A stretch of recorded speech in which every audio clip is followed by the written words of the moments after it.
Bonjour et bienvenue dans votre agenda. Découvrons ensemble 4 événements repérés pour vous par KTO. Le vendredi 2 août, une semaine après les cérémonies d'hommage au père Hamel, Jean-Claude Gianada chantera à Saint-Étienne-du-Rouvray après la messe de 18h30. Depuis qu'il s'est lancé dans la chanson en 1977, cet artiste a enregistré une 50aine de disques.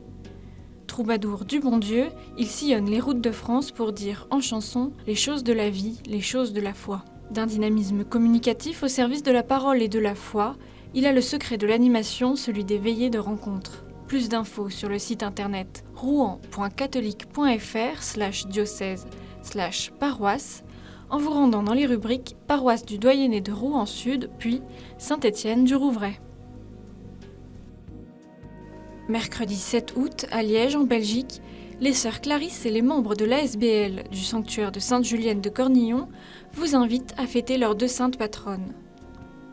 Pour la fête publique du sanctuaire, il a été décidé d'associer Sainte-Julienne à Sainte-Claire d'Assise.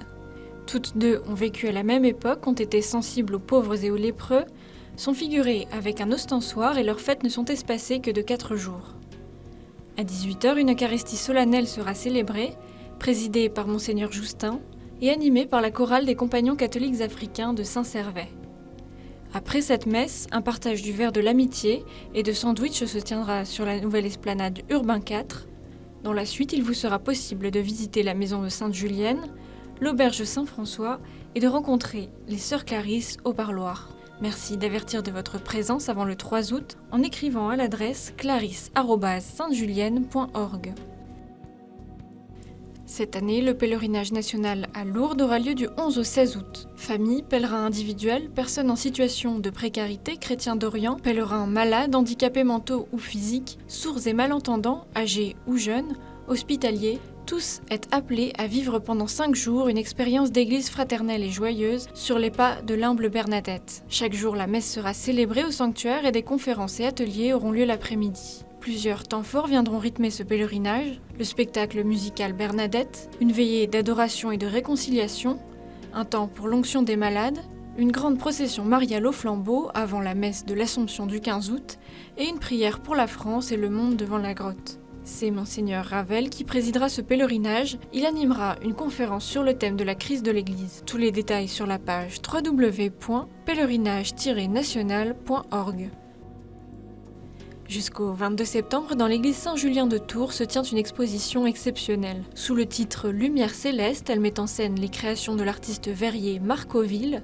Laissez-vous transporter dans un monde céleste idéal, peuplé d'anges et de poissons, de vierges à l'enfant, animé d'arbres, de fruits et de fleurs. Au total, plus de 50 vierges, 800 anges et 30 000 poissons à admirer.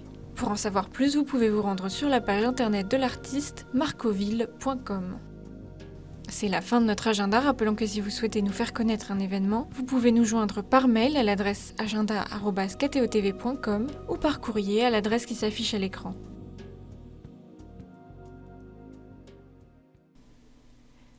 Quittons-nous en musique avec un extrait de l'album Histoire sacrée de l'ensemble Correspondance, dirigé par Sébastien Dossé, un album produit par Harmonia Mundi. Le morceau que vous entendez est un extrait de l'œuvre Cécile, Vierge et Martyr.